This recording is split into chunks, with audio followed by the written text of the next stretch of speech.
ইমারতে ইসলামী আফগানিস্তানের আমিরুল মুমিনিন ও সর্বোচ্চ নেতা মাওলানা হিবাতুল্লাহ আখুনজাদা আলিমদের প্রতি আহ্বান জানিয়ে বলেছেন, নিজেদের জীবনে আগে শরীয়ত প্রতিষ্ঠা করতে হবে, তারপর মানুষকে তার দিকে ডাকা যাবে। তার বক্তব্যে তিনি স্পষ্ট করেছেন, দিন প্রতিষ্ঠা ও মানুষের হেদায়েতের দায়িত্ব আজ আলিম সমাজের কাঁধেই ন্যস্ত।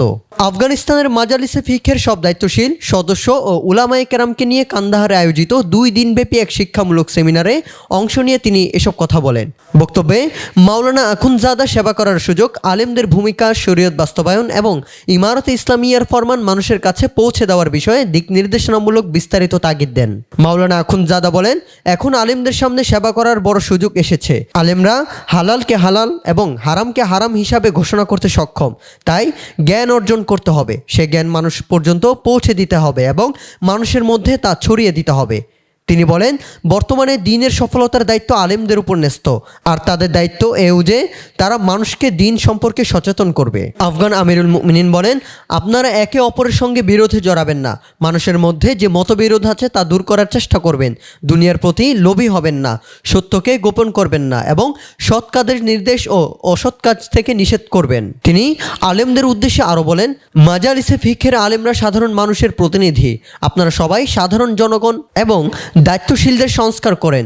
তিনি বলেন, মানুষের আশা আপনাদের উপর নির্ভর করছে, তাই আপনারা আগে নিজেদের ভিতর শরীয়ত বাস্তবায়ন করুন, যাতে মানুষ আপনাদের দেখে এবং আপনাদেরই অনুসরণ করে। মাওলানা আখুনজাদা নির্দেশ দেন, আলেম ও দায়িত্বশীলদের উচিত ইমারতে ইসলামিয়ার পক্ষ থেকে জারি হওয়া ফরমানগুলো প্রথমে নিজেদের উপর বাস্তবায়ন করা, তারপর সেগুলো মানুষকে বুঝিয়ে বলা। তিনি বলেন, এসব ফরমান ও আইন জনগণের কাছে পৌঁছে দিতে হবে, মানুষকে এসব ফরমান সম্পর্কে অবহিত করতে হবে এবং তাদের কাছে এসবের মর্যাদা ও মূল্য ব্যাখ্যা করতে হবে। মাওলানা আখুনজাদা সেমিনারে অংশগ্রহণকারীদের প্রয়োজনীয় দিক নির্দেশনা ও উপদেশ দেন এবং সেখানে উপস্থিত সব উলামায়ে কেরামের সেবাকে তিনি প্রশংসা করেন। তিনি কুরআনুল কারীম ও সুন্নাহর আলোকে মাজালিসে ফিকহের গুরুত্ব ও মর্যাদা সম্পর্কে বিস্তারিত আলোচনা করেন। তিনি বলেন, রাসূলুল্লাহ সাল্লাল্লাহু আলাইহি সাল্লাম ইরশাদ করেছেন, আল্লাহ তাআলা যার জন্য কল্যাণ চান তাকে দ্বীনের ফিকহ তথা গভীর বুঝ দান করেন।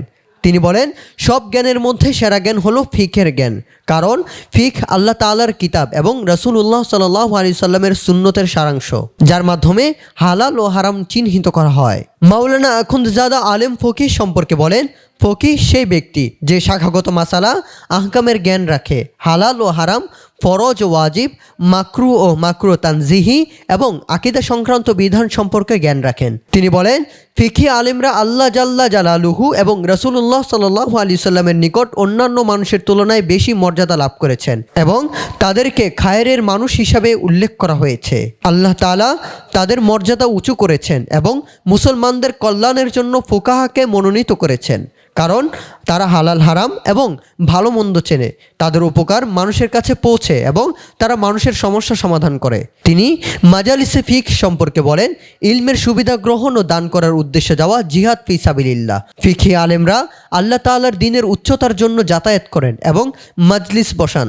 তিনি বলেন, মাজলিসে ফিকহে সত্য কথা প্রকাশিত হয়, বিষয়গুলো সেখানেই স্পষ্ট হয়, গবেষণা করা হয়, সেখানে উপকার দেওয়া হয় ও নেওয়া হয় এবং আলেমদের মধ্যে মহব্বত ও ভালোবাসা সৃষ্টি হয়। মাওলানা আখুনজাদা বলেন, আল্লাহ তাআলা নবী রাসূলদের উত্তরাধিকার আলেমদের হাতে সুপর্দ করেছেন, যাতে তারা জ্ঞান অর্জন করে এবং মানুষকে চরিত্র, জ্ঞান ও আদবের বিষয়ে পথ দেখাতে পারেন। তিনি বলেন, বর্তমানে মানুষের হিদায়াত ও পথ প্রদর্শনের দায়িত্ব উলামায়ে কেরামের উপর ন্যস্ত করা হয়েছে। তিনি আরও বলেন, আলেমদের দায়িত্ব হলো মানুষের পথ নির্দেশ করা এবং শরীয়ত বিধানের আলোকে তাদের পথ দেখানো, কারণ আল্লাহ তাআলা নিজেই তাদেরকে মানুষের হেদায়েত ও পথ প্রদর্শনের জন্য নিয়োজিত করেছেন। তিনি বলেন, এখন উলামায়ে কেরামের জন্য ভালোভাবে সেবা করার সুযোগ তৈরি হয়েছে। অনুষ্ঠিত সেমিনারে আফগানিস্তানের সব মাজালিসে ফিকহের দায়িত্বশীল ও সদস্যদের পাশাপাশি মাজালিসে ফিকহের প্রধান, কেন্দ্রীয় দারুল ইফতার প্রধান, মাদ্রাসাগুলোর প্রধান এবং আরও অনেক দায়িত্বশীল ও উলামায়ে কেরাম উপস্থিত ছিলেন। পরবর্তীতে সব উলামায়ে কেরাম আবারও ইমারতে ইসলামিয়া আফগানিস্তানের আমিরুল মুমিনিন মাওলানা হিবাতুল্লাহ আখুনজাদার সঙ্গে নিজেদের বায়াত নবায়ন করেন এবং অঙ্গীকার করেন যে তারা শরীয়ত ভিত্তিক এ ব্যবস্থার দৃঢ় সমর্থক ছিলেন, আছেন এবং থাকবেন।